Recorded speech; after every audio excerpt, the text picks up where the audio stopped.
Olá, seja bem-vindo, bem-vinda ao Festa da Firma Podcast. Hoje o meu convidado, ele é conhecido como prefeito TikToker. Ele é carismático, polêmico, foi eleito e reeleito com 73%, da opinião pública e possui uma gestão marcada por forte presença nas redes sociais. Hoje o Festa da Firma recebe ele, Rodrigo Manga. Acabei de ser processado criminalmente, acabei de ser. Por quê? Por racismo, porque eu fiz um vídeo que a gente recebe umas viaturas da GCM e eu coloco 5 meninos assim com as mãos pra cima, eu falo, olha que legal esses jovens agradecendo as novas viaturas, tal. Sim, 2 negros e 3 brancos no vídeo, esses 5 jovens. Quem processou? Um grupo ligado à esquerda, que é de questão racial, tal, amplamente divulgado, saiu no Globo Nacional, prefeito TikToker é processado criminalmente por racismo. Então você vê que não tem, você percebe um movimento acontecendo. Tudo bem, Rodrigo? Tudo bem, Será? Obrigado pelo convite, é uma alegria muito grande poder estar aqui, poder falar um pouco do nosso trabalho, parabenizar também toda a equipe do Festa da Firma, é uma alegria muito grande falar um pouco da nossa cidade. Obrigado. Obrigado pela presença, por disponibilizar seu tempo também, que você está em Sorocaba, vem para São Paulo. Não é só lá em Sorocaba, não é isso? É verdade. Agora, você prefere que eu te chame de senhor ou de você? De você. Então, o senhor ficou conhecido como prefeito TikTok. Brincadeira, eu sempre faço. É que você é tão jovem, qual a sua idade? 45. É muito jovem. É jovem, né? Eu tô com Jovem. 52, é jovem. É jovem. Você ficou conhecido como prefeito TikTok, correto? Sim. Como é que você se enxerga fazendo isso nas redes sociais e como é que você enxerga também o papel das redes sociais na política atualmente? É uma ferramenta muito importante? Sem dúvida. Eu sempre busquei uma comunicação mais leve. Nós sempre entendemos que aquele discurso político, chato, técnico, as pessoas não têm paciência de assistir. Então nós fomos entendendo a dinâmica das redes. No começo foi uma questão de transição, pegava aquelas cenas, um acidente, daí já aparecia, eu fazia divulgação de alguma coisa da cidade, usava tarja. E depois nós fomos entendendo os primeiros segundos para prender a atenção, ou por uma curiosidade, ou por uma brincadeira, mas sempre falando de entrega, de uma obra, de uma melhoria que estava acontecendo na cidade, e foi engajando, a rede foi crescendo, e foi atingindo índices importantes, e um exemplo que nós fizemos lá, Sorocaba tem um histórico de enchentes, de problemas com chuvas de mais de 40 anos, e há 16 anos não acontecia o desassoramento no Rio Sorocaba. Então, contratei lá umas máquinas que chama dragas anfíbias, flutuantes, que ficam tirando a terra do rio. Eu falei, poxa, se eu gravar aqui, estou aqui no rio fazendo o desassoramento, ninguém vai assistir. A pessoa que está na Zona Norte não é obrigada a saber o que acontece na Zona Sul e vice-versa. Eu falei, vamos esperar a hora do almoço. Falei para a equipe, pega uma churrasqueira, assa um espetinho, me arruma um Juliette, um colete salva-vidas, e alguém fala, ô prefeito, tá de férias no lanche? Eu falo, não, tô fazendo o desassoramento do Rio Sorocaba. E esse vídeo ultrapassou aí 16 milhões de visualizações. Depois nós fizemos um passe gratuito para todos os estudantes da rede pública, da rede privada, independente da idade. E eu pego o meu sobrinho, ele vai entrar no ônibus, o cara puxa, ele vai pagar passagem, moleque? Eu falo, não, agora em Sorocaba não precisa mais. Então prende atenção. E esse vídeo teve 26 milhões de visualizações. No começo causou uma estranheza, porque as pessoas falam, poxa, um político fazendo isso não combina. Teve até uma reunião que fez com a equipe nossa, falou, vamos devagar, tá causando. Mas depois foi acostumando, foi tendo entrega. Foi legal porque a rede social permite isso. Outras cidades passaram a conhecer os projetos da cidade, vieram visitar a cidade. Então essa troca de experiência é importante. Então eu entendo que as redes, ela é importante, eu acho legal, quando eu falo prefeito TikTok, eu até gosto, mas sempre com a entrega. Então, esse resultado que você falou da eleição, que foi quase 74% no primeiro turno, mostra que a população aprova o trabalho e as redes sociais impulsionam para você poder levar a informação. Bom, mas assim, isso foi ideia sua? De fazer TikTok, né? De colocar na internet, das suas filhas. Você é casado, tem filhos? Tenho uma menina de 21 e um menininho de 7. Não foi ideia dela, isso foi sua. Não. Ou você se inspirou no João Dória, que quando ele era prefeito de São Paulo, ele fazia esses vídeos, né? Ele fazia diferente. Ele fazia diferente. Isso foi uma criação tua. Não, eu sempre fui. Eu já sou, antes de entrar pra política, eu trabalhava no ramo de automóveis. E lá tinha um programa de televisão que chamava Pense Alto e ao horário do almoço, e eu fazia a apresentação. Pense Alto de automóvel. De automóveis. Não de auto. Pensava era no SBT, e aí as pessoas diziam, esse Palio aqui, se compra sem entrada, financia. E eu sempre buscava fazer de uma maneira diferente. Então eu raspava, na época tinha cabelo, então eu raspava a cabeça, ou levava o pessoal a andar de avião, ou fazia uma brincadeira. Então sempre fiz de uma maneira descontraída. E as redes sociais, ela permitiu, depois, né, que eu entrei na política, a levar essa informação de uma maneira leve. E ela não foi assim, começamos esse ano, ela foi subindo. Eu lembro que quando aconteceu agora, em janeiro desse ano, que aconteceu esse hype nas redes, eu estava com 500 mil seguidores no dia 30 de janeiro. Dia 31, o TikTok começou a virar trend, as pessoas falando, não quero mais ir para Dubai, quero ir para Sorocaba, Happy Nation, tal. Começaram a musiquinha e bateu 1 milhão no TikTok, daqui a pouco 2 milhões, Instagram foi para 1 milhão no dia 31 de janeiro, depois 2 milhões, 4 dias depois, agora bateu 3 milhões e 100. Então foi algo que foi rápido, mas de um trabalho que já vem sendo feito há um bom tempo. Você sabe que tem muita crítica, né? Algumas críticas embasadas, outros dá a impressão que são pessoas que estão com inveja, que você teve essa ideia, né? Foi bom, porque as pessoas estão te vendo e vendo o teu trabalho lá como prefeito. Mas há quem diga que a sua gestão é marcada por um show e não por entrega. Como é que você responde a essas críticas? É crítica? É inveja? O pessoal realmente não está feliz porque você foi um cara que falou mais aí do seu mandato, né, de Sorocaba, porque você está colocando o nome de Sorocaba pro Brasil. Esses números são impressionantes. De 500 mil, você foi para mais de 1 milhão em todas as redes sociais, viralizou. O que é que você responde? É mais show e menos entrega? O que é que você acha, na opinião das pessoas? Se fosse um trabalho apenas de internet, ele poderia até as pessoas de fora fala, não, será que é verdade? Como gera essa dúvida, será que é tudo isso mesmo? Mas o povo sorocabano, eles estão vendo as melhorias. Então não iria acontecer esse resultado que aconteceu na reeleição. Eu fui eleito no primeiro mandato, eu fui eleito vereador em 2012, com 4.778 votos. E entrei na política, quero falar um pouco disso depois, por causa de uma questão da dependência química que passou na minha vida.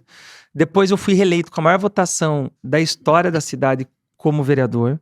Fiquei presidente da Câmara 2 anos. Em 2020 eu nunca tive família de político, não tenho tradição, né? Eu disputo e ganho no segundo turno, com 52%, quer dizer, bem apertado uma eleição. E agora a reeleição que acabou o ano passado, com 74% no primeiro turno. Então, se fosse apenas um trabalho de redes, a população local... Você fala, não, ele tá fazendo isso, mas eu não tô vendo aqui. Então, eu acho que a reeleição, ela consolida isso, essa questão do trabalho realizado. Agora, é lógico que as redes sociais, elas permitiram trazer Sorocaba num hype importante, num conhecimento importante, que gerou investimentos. Uma das ações que nós fazemos muito lá é a questão do desenvolvimento econômico. Eu foquei muito nisso. Eu optei por uma política no início da gestão de não aumentar impostos, não aumentei nem um centavo a tarifa de ônibus, nem um centavo IPTU, não criei nada. Muito pelo contrário, dei isenção de IPTU para empresas investirem na cidade. Então nós recebemos lá a Toyota, que investiu 11 bilhões na cidade de Sorocaba, a JCB, a Cacau Show agora fazendo um parque entre Itu e Sorocaba, a única farma que vai produzir o Ozempic genérico, que é o medicamento mais vendido para emagrecimento e para diabetes. A Rede Max, que comprou o Max Atacadista, investindo. Nós crescemos 179% na geração de empregos.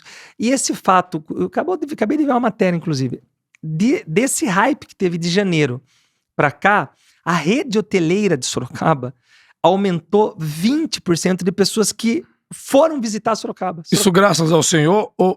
Ao trabalho das redes. Mas os vídeos das redes sociais. Então, as pessoas começaram a conhecer, em especial as crianças, os jovens. Você faz dancinha no TikTok também? Não faço dancinha. Nunca fez a dancinha? Eles gostam das brincadeiras, da maneira que faz a transição da informação. Então você hypou do TikTok, mas também tá em outras redes sociais, né? Porque cada rede conversa com um tipo de público.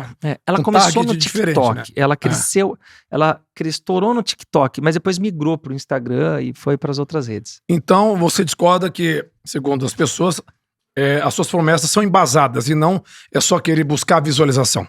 Não, até porque eu não faço um vídeo, eu não pego uma trend e faço uma trend só por... Não. Você coloca a hashtag Prefeito Manga? Eu nem uso mais as hashtags, mas eu sempre faço com uma informação. Então, Por exemplo... Tipo, chupa essa manga quando tem alguém com inveja. Não, eu não Aí que deu certo. Sabe que Hashtag no começo... chupa essa manga. No começo, eu me preocupava muito com essa questão de quem atacava. Porque quer queira, quem não, você tem 74% dos votos, você tem 26% que não votaram em você, que não gosta, ou por questão ideológica, é natural, né? Uma cidade E não vai gostar, né? de 800 mil habitantes, tem que respeitar. Mas no começo, eu achava, poxa, falou mal, tal. E depois eu fui entendendo, até a própria questão das redes sociais me permitiu isso, que aquele ditado, fale bem ou fale mal, o importante é que fale bem, é válido. Na publicidade, então, né? Publicidade. Então, quando acontece uma história negativa, um ataque, no começo é ruim, mas isso vai levar ao conhecimento, alguém vai chegar lá, vai fuçar o seu perfil, vai ver o trabalho que você fez e a cidade vai ganhar com isso. Então eu vejo com muita tranquilidade. Eu estava lendo que o senhor tem planos para transformar Sorocaba em uma referência nacional em inovação e tecnologia. Eu queria que você explicasse como você pretende fazer isso. Nós temos um parque tecnológico que ganhou a premiação, inclusive agora, do Ministério da Ciência e Tecnologia, de melhor parque de tecnologia do Brasil. Isso é essa lei de incentivos que nós fizemos. Sorocaba sempre teve uma vocação industrial, sempre teve um comércio muito forte, mas nesse mandato nós focamos na questão da tecnologia. Então nós fomos a primeira cidade a receber um centro de excelência 4.0. Na época o presidente era o presidente Jair Bolsonaro, ele foi até a cidade, fez a inauguração desse centro, foi o primeiro laboratório 5G da cidade. Então nós incentivamos as empresas de tecnologia. Quando uma empresa de tecnologia quer abrir, quer iniciar, vai gerar empregos, nós não cobramos IPTU, nós fazemos a concessão do terreno para que essa empresa invista na cidade por até 50 anos. Não paga... 50 anos sem cobrar IPTU? Não, só para entender aqui. Não, ela não paga o IPTU. Ah, tá, não paga o IPTU. Puxa, que a coisa mais cara em São Paulo é o IPTU, né? Por 5 anos, mas nós concedemos o terreno para ela por 50. Ela vai igual... essa é a única farma, Mas isso é amarrado no contrato até... É uma lei de incentivos. Uma lei. Que não nós tem nada criamos. a ver com o prefeito que vai assumir daqui para frente. Não, é uma lei. Acaba ultrapassando. É uma lei de incentivo. Então, para a empresa investir lá. Por isso que a Toyota, por exemplo, pegou todas as fábricas do Brasil e levou para Sorocaba. Então, eles iam gerar 3 mil empregos, agora vão para 10 mil novos empregos. A JCB, a mesma coisa. Isso é legal porque, no começo, eu até, sempre que eu posso falar com prefeitos, eu falo, olha, não cai nessa de querer, eu preciso aumentar a arrecadação, vou ter que aumentar, criar taxa de iluminação. Não cria, dê incentivos, porque gera economia, movimenta. Esse cara que é empregado, ele acaba gastando no supermercado, ele gasta na papelaria, essa economia movimenta a sua arrecadação. Nós dobramos a nossa arrecadação, graças às empresas de tecnologias, a Huawei está em Sorocaba também. Nós saímos de 3 bilhões de orçamento para 6 bilhões, para 5,7 bilhões. Volto a falar, não aumentamos um único centavo no imposto, somente com a lei de incentivo. Beleza, agora vamos para uma pergunta aqui, falando do arranha-céu. Tem um projeto do arranha-céu, que é o arranha-céu mais alto do mundo, em Sorocaba. Isso gerou muita repercussão, concorda? Claro. Agora, como é que surgiu essa ideia e qual é realmente a viabilidade disso sair do papel? Por que essa ideia? Quem foi que teve essa ideia? Foi o senhor? Foi a tua cúpula lá? Como é que surgiu? Foi mais para chamar a atenção para Sorocaba, dos empresários? É mais um marketing? Ou isso realmente vai sair do papel? Nós já temos em Sorocaba o maior prédio do interior do Brasil, que é uma empresa local. Do Brasil? Maior do que o do BC, lá em Balneário Camboriú? Não, porque lá entra como litoral. Litoral. Mas, quando você fala em cidades do interior... O maior de Sorocaba? É de Sorocaba. Como chama? Chama Único. Único. Quantos metros de altura? Perdão, Épico. Épico. São 48 andares. 48 dá quantos metros? Aí quem pode fazer o cálculo? Tem uma trena aí, qualquer coisa? Porque não dá tempo de ligar pro cara lá. E aí, é de uma empresa que chama... ela é de Sorocaba mesmo, a Planeta Construtora, pessoal local. Eles fizeram... Inclusive o Alok fez ele tem um show de laser que ele faz. Já vi. Ele fez lá. Deve ter mais ou menos uns 200 metros, né? Eu não tenho noção. E aí nós pegamos... E eu falei, poxa, eu acompanhei muito a disputa aqui em São Paulo. E eu vi que uma das propostas era essa. Eu falei, você copiou do Pablo Marçal. Copiei. Então, quando eu vi o Pablo Marçal falando... Do prédio mais alto de São Paulo? Eu falei, legal. Eu falei, nós temos que aprovar o plano diretor. Você estava torcendo para ele não ser eleito aqui, né? Não, independente. Eu estava acompanhando a questão política. Tomara que ele não seja eleito, que aí a ideia vai ser minha. Você pensou isso? Não. E aí, quando a gente já tinha o plano diretor, que ele é discutido a cada 8 anos na cidade. E o nosso plano diretor ele é feito sempre pela Secretaria de Planejamento. A nossa secretaria fez o plano e contratamos uma empresa que são aquelas pessoas que trabalharam os planos anteriores da cidade. Então, Sorocaba ela é uma cidade de 800 mil habitantes, que já vem numa crescente, numa qualidade de vida, você conhece lá, importante. Então, nós queremos manter. Então, o que nós fizemos? Pegamos o centro expandido da cidade e tiramos todas as cobranças de outorga onerosa, de qualquer taxa que tem que pagar, e deixando ilimitado o tamanho para que a iniciativa privada, não é um projeto da prefeitura, a prefeitura apenas autoriza. Mas ele vai ter 1 quilômetro mesmo? Para que tenha, e nós recebemos. Se o cara quer assim, vamos investir aqui para ter 1,5. Ele pode ter. Tá. Ele vai depender, lógico, da questão da engenharia dele, mas nós temos um centro expandido grande e quando nós fizemos, nós aprovamos 31 de dezembro de 2024 agora, o novo plano diretor, aprovou na Câmara por 19 votos, com essa diferenciação, e nós recebemos, mas muitos, é lógico que eles estão ainda vendo diretrizes, mas muitos projetos de grandes construtoras do Brasil, inclusive da cidade de Sorocaba, para esse projeto. Uma só dá conta ou tem que fazer uma collab de construtoras? Porque imagina cimento, ferro, acabamento, 1 quilômetro, cara. É uma parceria que eles fazem muita entre coisa. O dono da área, entre o empreendedor, que a prefeitura apenas cuida da parte da liberação, ela não entra nessa questão da negociação, mas é algo que entendo que, além de ter chamado a atenção quando nós fizemos esse anúncio, é algo que vai chamar a atenção ainda mais da cidade. Nós fizemos um trabalho importante que chama Sorocaba Tem Pressa. Nós estamos construindo agora a nova marginal da cidade de Sorocaba. Foram 300 quilômetros de asfalto, 5 viadutos. Então vem um encontro com as obras de infraestrutura que a gente vem fazendo para comportar um prédio desse. Dá para ver que você é visionário, ousado. Agora eu fico pensando, um prédio de 1 quilômetro de altura em Sorocaba. Só quero saber o seguinte, você vai morar na cobertura desse prédio ou vai deixar pro Batman? Não vou morar. A ideia é que seja misto, nós deixamos liberado para que seja comercial e residencial. Esse que tem na cidade, ele é exclusivamente residencial, épico. Mas a ideia, por ser na região central, é que realmente valorizar o centro. Eu tenho feito um trabalho importante da valorização da região central. Nós temos Sorocaba é uma cidade grande, que tem tudo muito próximo, empresas indo para lá, como disse para você, perto de São Paulo, mas tem aquela característica de interior ainda. Então nós não queremos perder essa essência, nós queremos que ela cresça, com o centro as pessoas ainda porque senão o cara sai da capital para ir para o interior para ter paz, aí ele vai ter que sair do interior para voltar para a capital. A pessoa pode ir no centro, ir na cidade de Sorocaba e andar com o celular hoje, andar com o vidro aberto. Eu gosto de andar de cavalo. Mas ainda tem cavalo assim no trânsito, charrete? Eu tenho atrás da... Podia ter um carro de aplicativo de charrete. Em frente com a prefeitura, tem a Padaria Real, que é super famosa lá. Como chama a padaria? Padaria Real, mas... Aliás, já vi várias padarias com esse nome de Real no Brasil. Quer ver? Faz uma busca aí. Deve ter umas 100. Mas a nossa coxinha é top, é mais gostosa do Brasil. E aí, atrás da padaria tem onde eu deixo... famosa essa coxinha, é a melhor do mundo. Onde eu deixo o cavalo num aras ali. E às vezes eu saio com o cavalo e eu vou pegando a esquerda para a rua de terra, às vezes eu venho para a prefeitura, eu venho no meio da avenida. Então ela tem essa característica. Isso não dá pra fazer isso em São Paulo? Você não consegue fazer isso em Campinas? Mas depois que então você tá levando o tem essa característica. Mas eu fui para Dubai cresceu muito. Eu não vejo cavalo andando, nem camelo. Mas aí que tá. Sorocaba é uma cidade que tem crescido o desenvolvimento econômico, mas não perdeu essa característica. Do interior. E nós não queremos perder. E não queremos perder. Por enquanto, se você começar a levar o progresso para lá, prédio, tecnologia... vai crescer. Mas aí por que nós fizemos nesse zoneamento centros de expansão? Então nós fizemos centro expandido para construção, tecnologia. Nós recebemos agora a internacionalização do aeroporto, o parque tecnológico nós fizemos por lá. Nós temos a primeira indústria aeroespacial do estado de São Paulo, que é a Metalac, na cidade de Sorocaba.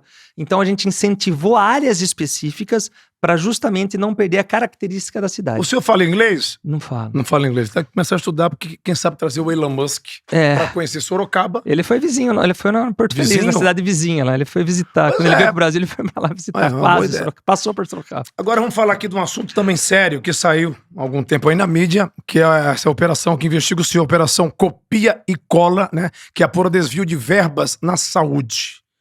Por que o senhor está sendo alvo dessa investigação e como é que surgiu isso? É importante falar isso, né?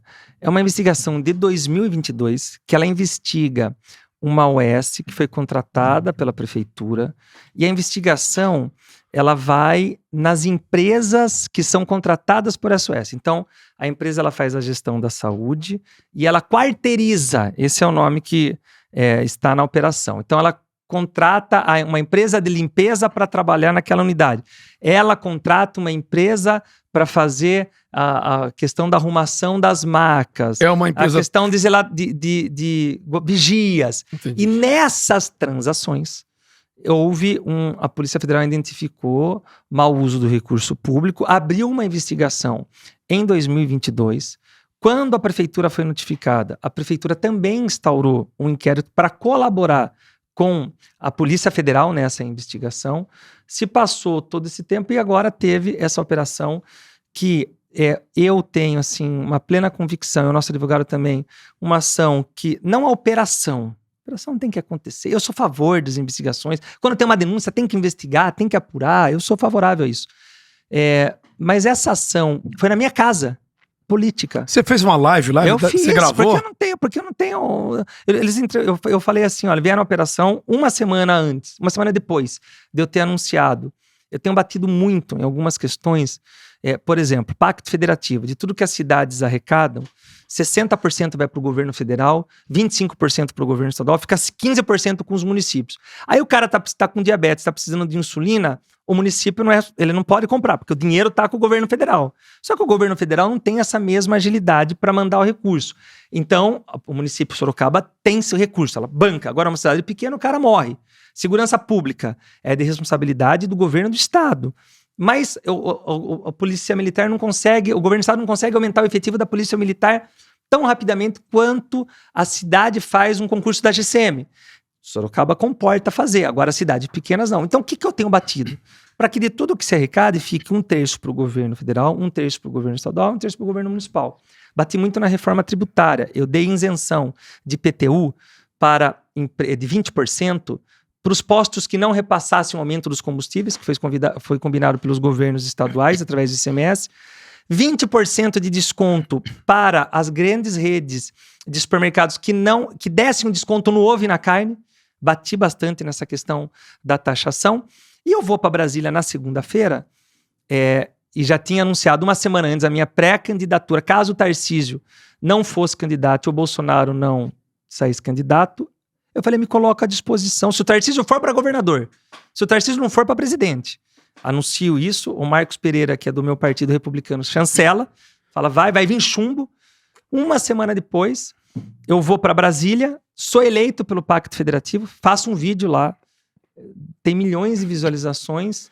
Na quarta-feira recebo um telefonema do deputado, falo, olha, cuidado, você está aparecendo muito, vai devagar, tira o pé, a eleição é daqui um ano. Aí tem essa operação, que é justa ter, mas uma ação na minha casa que encontrou o que na minha casa? Nada, bolo de cenoura, Pokémon com meu filho brinca. Você viu o bolo de cenoura aos oficiais? Pokémon com meu filho brinca. Bolo de cenoura? Não, eu quero dizer no sentido que é o quê? Então, e faz uma operação política. Então, foi mais política, você acha? A operação na minha casa, sim. Ela foi e está muito claro isso. Então, nós tivemos acesso, por exemplo, a 1.400 páginas que tem que ter investigação. Mas é uma operação que aconteceu política na minha casa na tentativa de expor alguém que estava crescendo, pontuando nas pesquisas para governo do estado, nas nossas internas em segundo, concorrendo com o governador Tarcísio, que é do meu partido, que eu não vou concorrer. E também para presidente da República em terceiro, empatado com o Pablo Marçal. Entendi. Mas por que você acha que eles insistiram nisso, de ir na tua casa lá, né? Imagina que é constrangedor você estar lá com a sua família, aí do nada... São 16 Abre cidades. A porta, Mariquinha. Aí você, por que você fez assim na hora? Super tava de cueca, tava relaxado? Não. E aí que é onde que hora pega. Foi de manhã, à tarde, à noite? De manhã. Aí é onde pega. Eles vão geralmente de manhã cedinho, né? São 16 cidades. Capital, Osasco, São Bernardo, várias cidades. A empresa é investigada em todas essas cidades. Eles não... É o único prefeito que eles vão na minha casa. E a única coisa que me deixou chateado em tudo isso porque você tá na política, você sabe que você vai ter pancada. Eu acabei de ser processado criminalmente, acabei de ser. Por quê? Por racismo, porque eu fiz um vídeo que a gente recebe umas viaturas da GCM e eu coloco 5 meninos assim com as mãos para cima, eu falo, olha que legal esses jovens agradecendo as novas viaturas, tal. 2 negros e 3 brancos no vídeo, esses 5 jovens. Quem processou? Um grupo ligado à esquerda que é de questão racial, tal, amplamente divulgado, saiu no Globo Nacional, prefeito TikToker é processado criminalmente por racismo. Então você vê que não tem, você percebe um movimento acontecendo. E aí, a única coisa que me chateia, é que quando a minha esposa vai pra academia, o meu filho de 7 anos que abre a porta. Então, aí... Você ficou constrangido.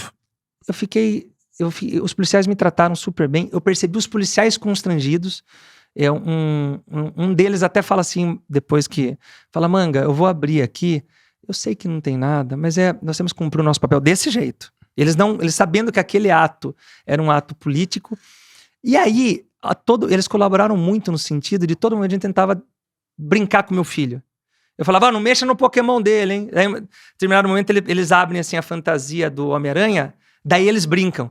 Então você é o Homem-Aranha, tentando minimizar aquela cena pro menino. É isso que me deixou chateado. De resto, eu entendo que faz parte do jogo político. O Bolsonaro ser processado por causa de incomodou uma baleia.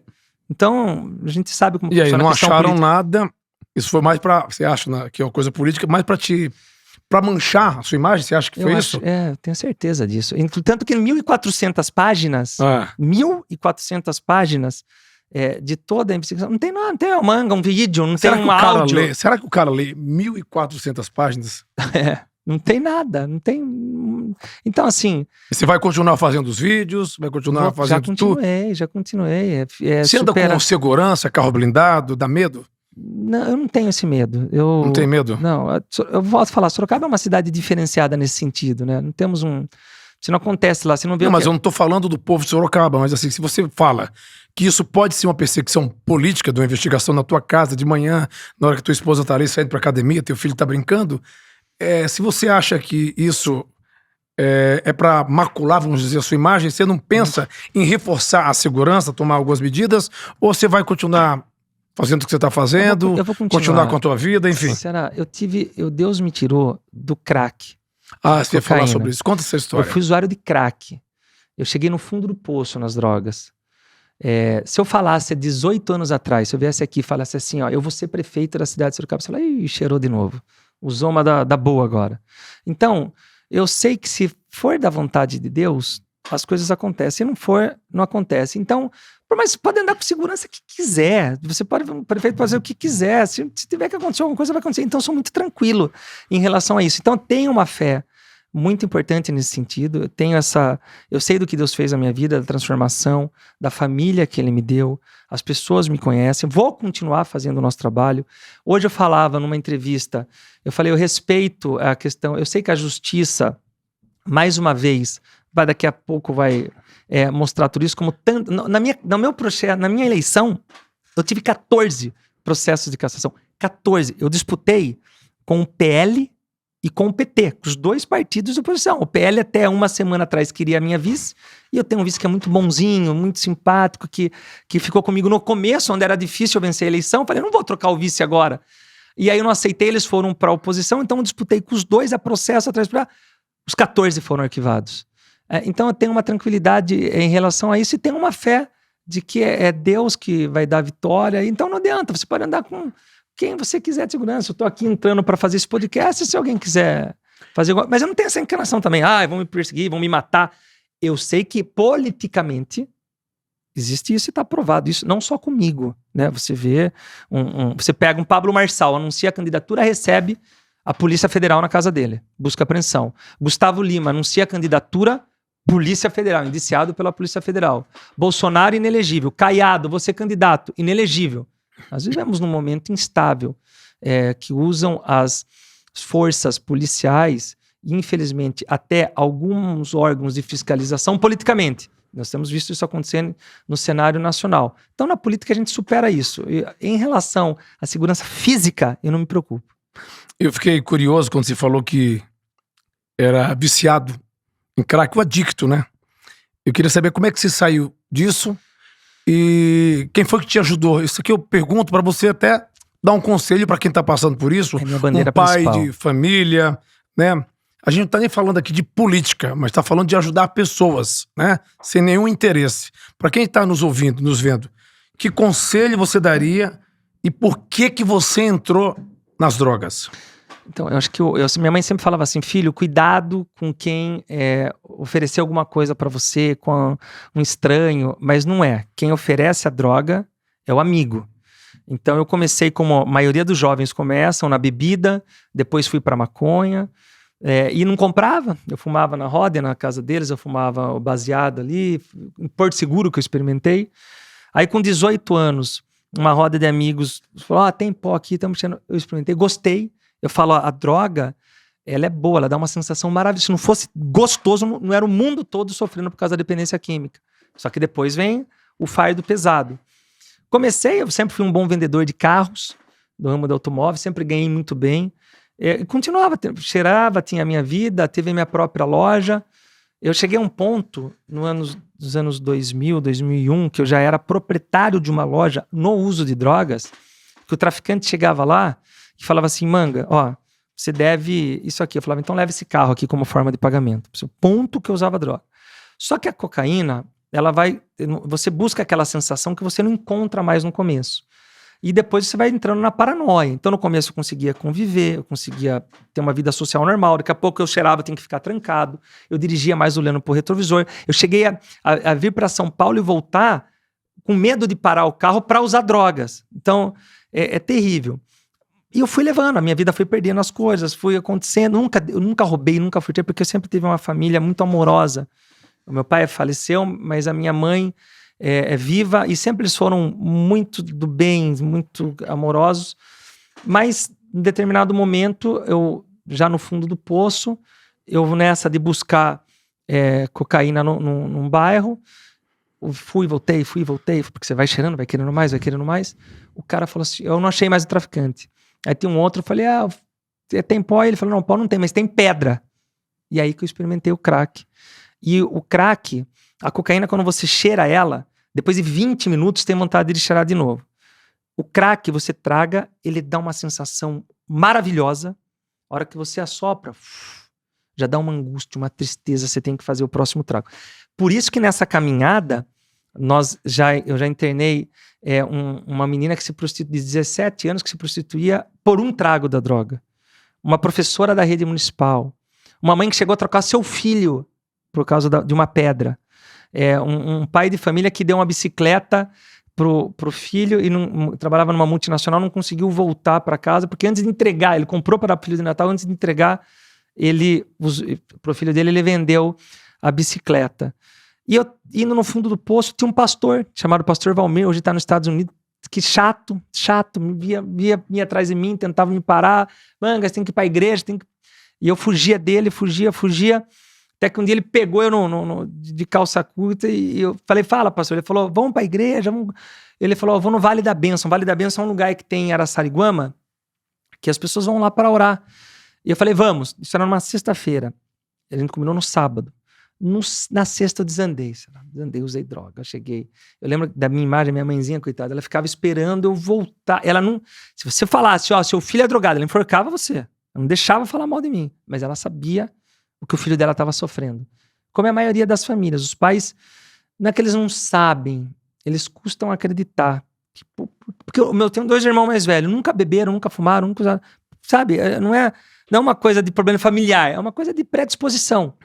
E aí, eu voltei, era 6 horas da manhã, eu lembro que fazia tempo que eu não orava, aquele dia eu orei e pedi para que Deus fizesse que o pastor esquecesse de mim. Não adianta, Deus não ouviu essa oração, 7 horas tocou o interfone, era o pastor, eu fui pro Vale da Bênção, ali eu fui, já que estava indo, eu fui chorando, eu falei assim, ou o senhor me mata, ou o senhor me livra das drogas, eu não aguento mais, eu não aguentava mais usar drogas. O fim do mundo para mim tinha sido um Réveillon, que eu tava com o pé quebrado, e aí eu tava, na época, uma namorada que eu tinha, os amigos, tal, minha mãe, os pais dela, eu bebi, e aí com o pé quebrado eu saí para buscar pó, a hora que eu volto, assim, já tinha demorado, já tinha acabado a festa, todo mundo chorando, minha filha tinha 5 anos, falei, meu Deus, o que eu tô fazendo? Mas mesmo assim eu não conseguia parar. E nesse dia, eu tive um encontro, eu nunca mais, aquele dia, eu fumei, nunca mais bebi, nunca mais cheirei, nunca mais fumei crack, cigarro, nada. Deus me deu uma libertação. Eu comecei um trabalho de ajudar as pessoas a sair das drogas. Eu comecei na igreja, depois eu pedi para que Deus preparasse uma esposa para mim. Conheci minha esposa 3 meses depois. Aí nós fomos para uma igreja que ela frequenta, que eu frequento até hoje, que é a Igreja Mundial. E aí eu comecei a fazer um trabalho de ajudar as pessoas ali a sair das drogas. Olha como Deus reverte. Daí, até então, a fama de Sorocaba era assim: tá andando com manga, tá no mau caminho, já era. Tá com drogas. Depois Deus transformou de uma tal maneira que quando alguém tinha um filho, um familiar nas drogas, falava, vai procurar o manga que ele vai saber te ajudar a sair das drogas. E aí que em 2012, quer dizer, isso foi em 2008, meados de 2008, em 2012, eu já restabelecido, super bem, bombando, daí fui gerenciar uma grande loja de veículos, ganhava na época 30 mil reais por mês, que hoje seria 60, 70, super estabilizado, vencendo. A igreja falou assim, nós temos condição de eleger um vereador. Poxa, o Manga é do comércio, o Manga conhece muita gente, ele tem um programa de televisão, ele tem esse trabalho social das drogas, e aí eu entrei na política com esse propósito de ajudar as pessoas a sair das drogas. Mas que conselho você daria? É você procurar, é você aceitar quando alguém quer te dar ajuda, ou depende de pessoa? Porque tem gente que não vai procurar. E tem gente que fala assim, não, eu preciso me levantar e buscar. Porque eu já vi casos do pai levar a mãe, coloca na melhor clínica, e aí alguém sempre desiste e volta. Então você acha que a pessoa precisa passar pela dor e ela mesma tomar essa decisão e buscar ajuda, já que ela recusa a ajuda dos outros? O primeiro para a família e depois para o dependente. Para a família, não desista do seu filho. Não, tá. O que você está falando é uma realidade.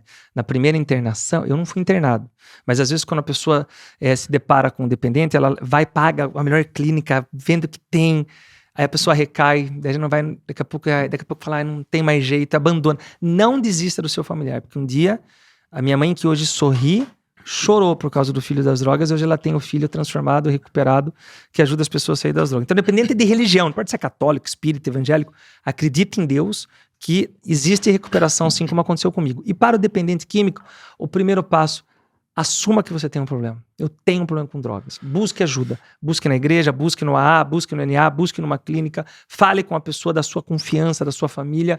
Busque ajuda, porque é uma guerra, não é um problema único, exclusivo seu. É o maior problema da humanidade. Mas tem um caminho, tem uma saída. O primeiro ato é você aceitar que você tem um problema com as drogas. Boa. Prefeito Rodrigo Manga, agora é hora de separar o que é bastidor daquilo que é boato. A gente lança aqui a frase e o senhor responde se é verdade ou é fake. Preparado? Preparado. Vamos lá, então. No pique, como diria o Avalone, a prefeitura anunciou o prédio mais alto do mundo, mas nem tinha lugar certo para construir. Verdade ou fake? O prédio, verdade que tem a possibilidade de fazer, porque, como eu disse, foi através de uma alteração do plano diretor, então está disponível e logo, logo vai ter. É verdade? É verdade. Já teve reunião em que alguém sugeriu fazer uma praia artificial em Sorocaba? Verdade ou fake? Nós temos a Mangaguá, nossa prainha. Mangaguá. Nossa prainha. Que tem a Mongaguá. Que é top. A Mongaguá, pra quem não é de São Paulo, né? Vai ter a Mangaguá. O povo de Sorocaba que apelidou de Mangaguá, mas é um lugar que nós fizemos a nossa prainha bombando lá, sucesso. Tem stand-up, tem caiaque, tem a pessoa faz canoa, tem lugar pra criançada ficar. Tem, esse final de semana tem sorvete de grátis pra todo mundo lá. Tem praia de areia, quadra de areia. Vai lá. E agora vai ter, na primeira mão aqui, vamos fazer na nossa prainha um pesqueiro público. Você vai poder pescar pra quem gosta também, um outro espaço. Tá bombando a nossa prainha. Mas tem onda nessa prainha? Não, a prainha... Vai dar pra pescar peixe de água doce ou água salgada? De água doce. De água doce. Então é verdade. É verdade. Toda vez que a prefeitura inaugura uma obra, tem que rolar uma selfie em grupo e uma dancinha no TikTok e no Instagram. Isso é verdade ou fake? É fake, mas não é que tem que rolar. Rola. Por causa das redes sociais, o pessoal acompanha muito. E agora, ultimamente, tenho colocado o Nicolas Neto, que é um jovenzinho que vai tocar, inclusive, na nossa festa de Páscoa lá. Tá bombando nas redes sociais aí. E eu vou levar ele lá pra Sorocaba. Eu sempre coloco nas inaugurações o Nicolas Neto, que é um sucesso. Ah, legal. Ô, prefeito, alguma decisão importante já foi tomada depois de ver a repercussão em um post nas redes sociais? Verdade ou fake? Eu não entendi a pergunta. Sabe? Vou voltar aqui, eu tô no speech do Pique. Voltar aqui, ó. Lembra quando voltava a fita? Eu tô voltando aqui a fita. Vou falar mais slow motion. Isso. Alguma decisão importante já foi tomada Depois de ver uma repercussão de um post nas redes sociais? Já sim. Por exemplo, de alguém reclamando de uma unidade básica de saúde, a gente ir lá e trocar aquela empresa, já. Eu acompanho muito as redes sociais. Então é verdade. E eu atendo a população toda a primeira quarta-feira do mês, atendo mais de 1.000 pessoas no Teatro Municipal, fico no palco com todos os secretários, toda sexta e sábado nos bares, e as redes sociais nos aproximam muito da população. O senhor já atrasou reunião porque estava gravando um vídeo para o TikTok? Verdade ou Não, fake? Fake, porque os vídeos são de 30 segundos. Nós buscamos fazer sempre na hora do almoço ou depois das 5. São vídeos muito rápidos. A prefeitura, sem edição. Tá. A prefeitura recebeu sugestão de construir um túnel para São Paulo, de Sorocaba para a capital paulista. Isso é verdade ou é fake? Fake. Não vai ter um túnel. Não, vai ter um Vai ter um túnel prédio de 1 local. quilômetro. Vai ter o nosso primeiro túnel, que já está em licitação, mas local, não é de... A única coisa que vai ter de Sorocaba para São Paulo é o trem, que foi liberado pelo nosso governador Tarcísio. Vai ter o trem? Vai ter, começou Já o processo tem o nome de do leilão. trem? Não, ainda não, mas já começou o processo do governo do estado. Rodrigo Manga, qual legado o senhor gostaria de deixar, que a sua gestão deixasse, além da imagem que construiu nas redes sociais? O prefeito que criou a direita social. Nós ficamos muito tempo com a direita, que as pessoas falam, ele é de direita, ele pensa no desenvolvimento econômico, mas não pensa no social. Ou falar, a esquerda pensa no social, mas não pensa no desenvolvimento econômico. Lá em Sorocaba, nós mostramos que a nossa gestão pôde incentivar a iniciativa privada e fazer projetos sociais importantes. Nós criamos lá o Mercado Solidário, por exemplo, onde nós levamos nos bairros uma estrutura de mercado, as pessoas vão lá, não é uma cesta básica, a pessoa compra com carrinho, com cestinha, chocotone balduco, panetone balduco, café, arroz, feijão, para alimentar na sua casa. Nas férias das crianças, eu fui com meu filho, no McDonald's, e eu percebi que tem uma família bem carente, assim, e o menininho comendo um McLanche feliz, e os pais olhando, e eu fiquei constrangido de perguntar, mas eu percebi que ali os pais não estavam comendo, não porque não queriam, porque não tinha dinheiro para comprar para o filho. Então nós fizemos, em parceria com a iniciativa privada, inclusive o McDonald's vai abrir mais uma loja, foi lá ontem no meu gabinete, vai ser a 14ª loja na cidade. Pegamos um clube top da cidade, com piscinas enormes, colocamos lá, demos pipoca, o patinete de grátis, a bicicleta, a Cacau Show levou um mini parque de diversão, e todas as pessoas, tanto as crianças como os adultos, ganhava à vontade, podia repetir, um Big Mac para poder comer, para ter pelo menos uma experiência nessa vida. Ô prefeito, o senhor pretende disputar cargos maiores do futuro? Deputado, governador? Pretendo. Tem uma ambição saudável para o futuro ser um candidato à presidência? Pretendo, mas vou respeitar essa movimentação do Tarcísio e do Bolsonaro. Então, se o Bolsonaro não, por algum motivo, não consegue reverter a elegibilidade dele, e aí o Tarcísio vai para presidente, eu sou candidato, inclusive com 3 partidos apoiando para o governo do estado. Se eles entenderem, não, vamos, o Manga, se cabe um projeto maior no Senado, estou à disposição. Tiver que esperar, não tem problema nenhum, estou no mandato, vou continuar com o mandato. Você está com 45 anos, né? Não tem problema nenhum, tenho meu pé no chão nesse sentido. E o Nicolas Ferreira, hein, na sua opinião? Esse eu jovem gosto rapaz. muito dele, é um futuro, esse cara vai ser presidente, é um menino do bem, que fala muito bem, perseguido também aí nas guerras que ele enfrenta, porque ele mete a cara mesmo, sou um fanzaço dele. Corporativamente, vamos lá.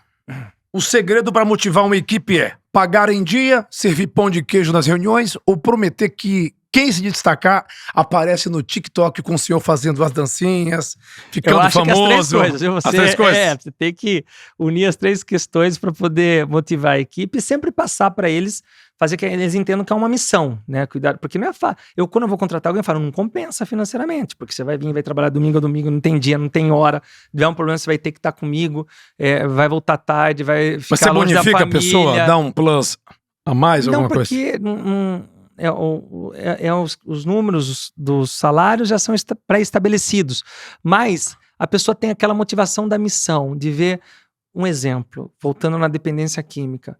Você vê, esses dias nós fomos num casamento de um senhor psicólogo, que nós encontramos no meio das fezes, porque a filha dele, ele sofreu um acidente e morreu a ex-mulher e a filha, e ele foi para as drogas, foi no fundo do poço. Nós tiramos ele no meio das fezes, mandamos para um tratamento, tratou, passou, casou. Não tem o que pague a alegria da mãe dele de ver o filho dela recuperado, de ver ele recuperado. Então, quando você passa esse espírito, você tem uma equipe motivada. Numa escala de 1 a 10, prefeito Rodrigo Manga. Como é que o senhor se enxerga como um líder? E quais são as características de um líder de respeito? O que é que o cara tem que enxergar num líder para segui-lo?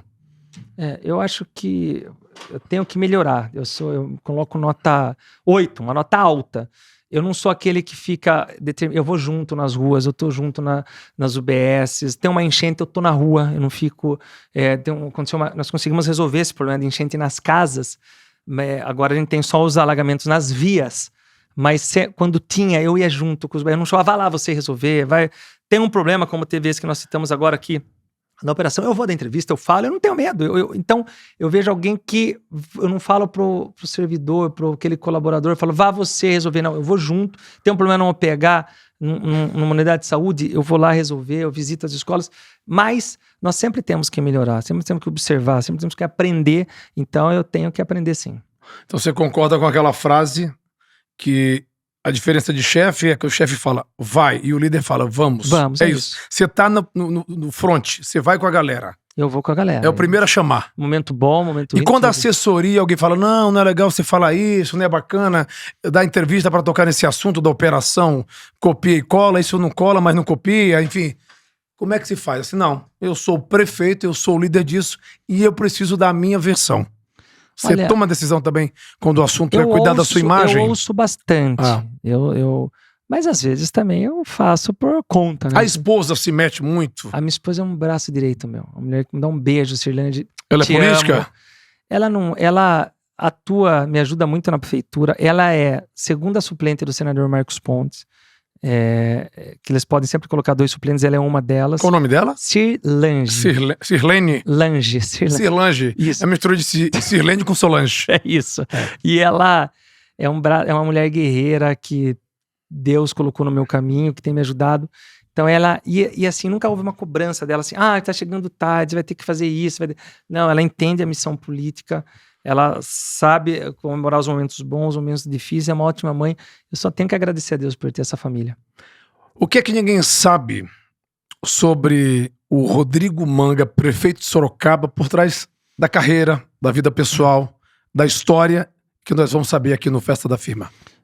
Talvez não saiba o que é o Rodrigo Manga, que quando passa pelas lutas, não demonstra pra ninguém, mas eu entrego, eu subo o monte, eu choro pra Deus, eu desabafo com ele, e é ali que eu consigo forças que é meu íntimo, meu Deus, só ele vê aquilo que eu me entrego, coloco e não é essa luta, cada etapa, o Morning Show, o André, ele falou uma coisa, achei bem legal, a hora que encerrou a entrevista, ele falou assim, prefeito, te dar um conselho aqui, quanto maior a montanha, mais fortes são os ventos.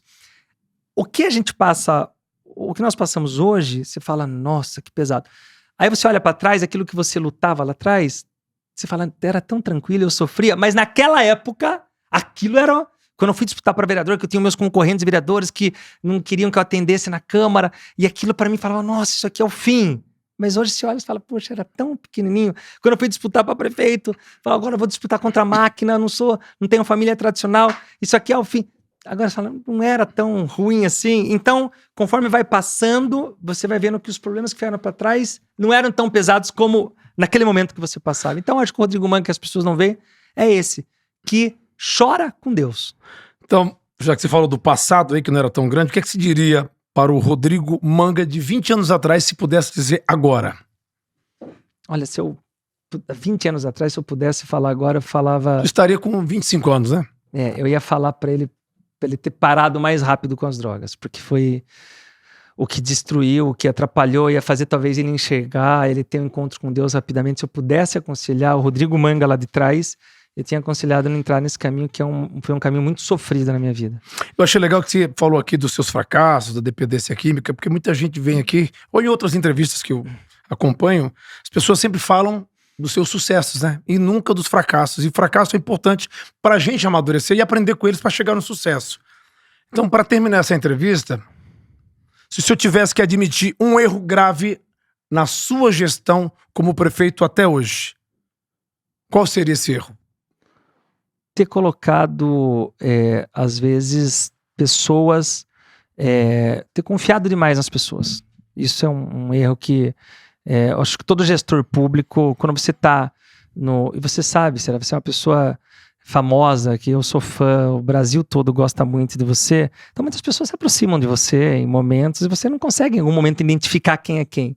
Então, só que você não tem esse discernimento, é só Deus que pode dar esse discernimento. Então é isso, às vezes confiar demais, ter essa boa vontade, é uma coisa que eu pudesse corrigir, eu corrigiria. E uma coisa que me frustra muito no poder público é que, como eu venho da iniciativa privada, é a morosidade das coisas. Eu acho que poderia ser mais rápido, entendeu? Queria poder fazer mais. Mas isso que você falou é importante. Eu sempre falo para as pessoas separarem. A gente sabe, né, que existem pessoas interesseiras. Eu acredito que ninguém deve ser interesseiro, deve ser intencional e interessante. Eu gosto de estar perto das pessoas interessantes, independente se ela tem dinheiro, se ela é rica, se ela é famosa. Às vezes um bate-papo com um manobrista, ele é uma pessoa interessante, com o cara da padaria, com o pedreiro, não só com quem tem dinheiro, com quem é famoso, porque, afinal de contas, somos todos iguais, né? É isso. Independente do vil metal do dinheiro, eu gosto da essência das pessoas. Então eu gosto de estar perto de pessoas interessantes, até porque aqui a entrevista também tem que ser interessante para quem vê e para quem ouve. Rodrigo Manga, prefeito de Sorocaba, obrigado por esse bate-papo, por essa entrevista. E obrigado também a você que nos acompanha aqui no Festa da Firma Podcast. Não se esqueça que toda quarta-feira, às 19 horas, tem um novo entrevistado, um novo episódio para você. Obrigado a você que está no TikTok, Instagram, Facebook, enfim, todos os aplicativos de áudio e vídeo. Continua nos seguindo, @Festa da Firma Podcast. Também no YouTube, vai lá agora no YouTube, se inscreve no canal, ativa lá o sininho para você receber as notificações, compartilha os vídeos, os cortes, nessa nova fase aqui, eu, Ceará, assumi aqui no lugar do PJ Neto este programa. Então você é bem-vindo, bem-vinda, nos acompanhe sempre. Um beijo e até o próximo programa. Tchau, pessoal! Valeu, Rodrigo Manga. Será? Obrigado. Quer chupar uma manga ou não? Não, Tem uma manga aí. Um beijo pra todo mundo, ó. Vem Beijo. morar em Sorocaba. Deus abençoe. Vamos terminar fazendo a dancinha TikTok? Eu não sei fazer dancinha. Faz, mas fazer um coraçãozinho. Como é que é? Tem alguma música bombando aí? Eu tô com o microfone assim, ó. Bate Isso, coração. Aí, Vem ó. morar em Sorocaba. Não tem dancinha não, doutor? Obrigado.